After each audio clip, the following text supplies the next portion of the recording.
I want to make everybody aware that there are resources available that we make available for helping you tune into the heartbeat, reconnecting with the elemental realm and the natural world. Build everything that we offer helps build strength, inner strength, right?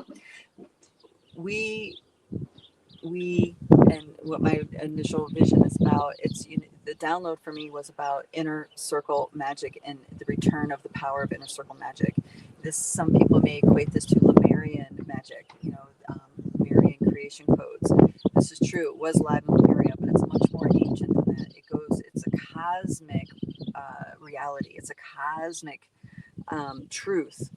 As soon as your infinite self starts experiencing itself in a biosuit or any kind of container of separation. So the inner circle magic is the great secret. Okay, now I can say this in words and it's not going to mean anything to you until you start having these experiences. So the great wizards, alchemists, and sorcerers of old were masters of inner circle magic. Now, I know there's some connotations associated with those titles, as there should be, because there has been dark wizards, right? There have been dark alchemists. So it's not that it's all about the positivity. Really what it is. It's all about alignment with the elemental truth, the elemental truth of the reality of the energy of the nesting dolls around you. So we don't always have, because we think we are who we think we are, we get to experience not having control of ourselves in these fields, and then we get punished for it when really we're walking into a field of darkness. We're walking in through the valley of the shadow of death, right? We're walking through these things, and there's this propped up idea that we need to be a certain way, but really, what this is doing, this trial by fire, is showing us not only are we not who we think we are, but we're being shown exactly what part of ourselves that we're identifying with that's doing us a great disservice, what is actually interrupting our capacity to flow with creational forces. So it is a purification process too. Um, okay, so if you guys are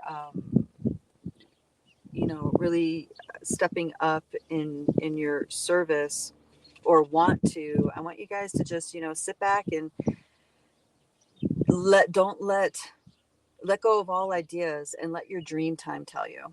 So that means going to bed, going to bed like a ceremony, making sure you're set up for good rest, and then start eliciting things from your dream time, asking questions of your dream time about what your path of service is, right?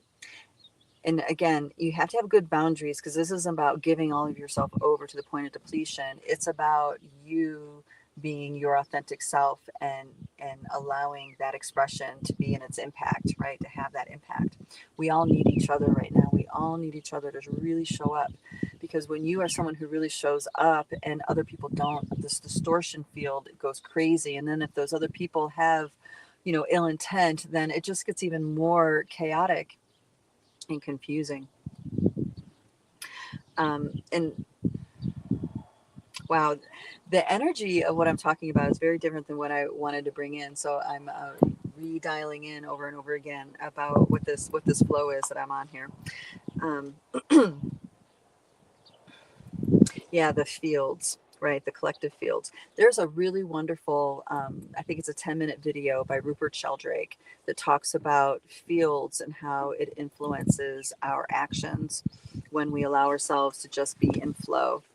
And in that, there's like a piece of surrendering into that, of you are in this group, you are in this flow, and you're just kind of along for the ride. And the more you can let go into the flow of that, the freer the expression is through you, and actually the more accurately you're navigating what that field needs, the reason why it exists, what it needs to express.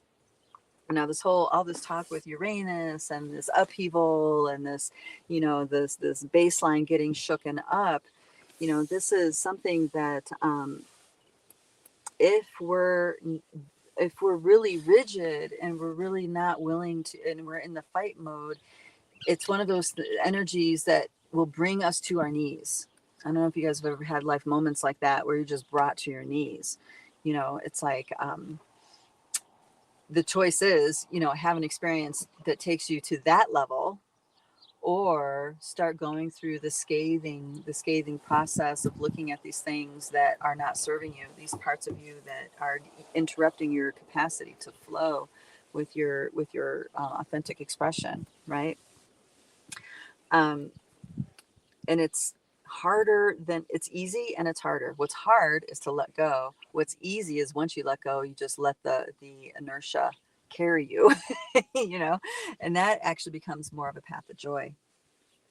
But the, you know, humanity, we have all these holes in our energy, we have all these hang-ups, we have all these hooks and drags, and you know, we have in our inherited ball of wax, and then we have the ball of wax that gets piled on top of that.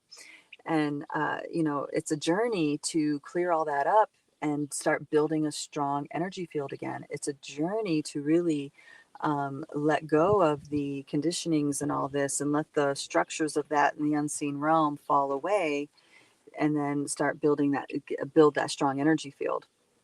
Now, the techniques that we do in Lightbody with the inner circle magic, and you know, the different we'll say tools that we put together, it's all about doing those things all at once. You know, it's like you're not only unraveling these things that are, you know, influencing on a subconscious level, you're simultaneously cultivating your capacity to focus, cultivating the strength of your energy field, you know what I mean, cultivating more presence in the here and now. So you know, we cover many bases with specific ways of addressing it, because really the stronger your energy field becomes, the more clear you are during those times of chaos, the more you know, the more capacity you have in your, I'm going to say, maybe I don't like the word, well, your divine nature can just, you know, use the compass for the truth to just cut through the noise and see what's really there.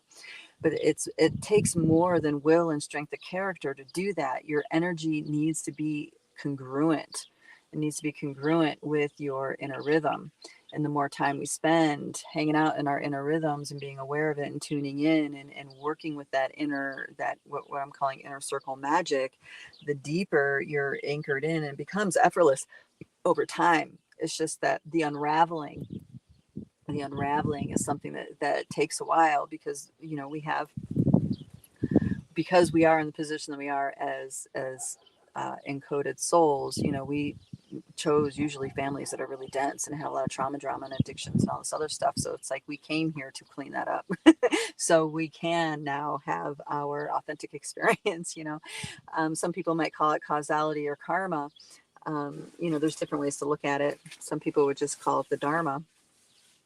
But the fact is that it's in front of us, and this is what we have to deal with to alchemize in order to step forward into the life we want.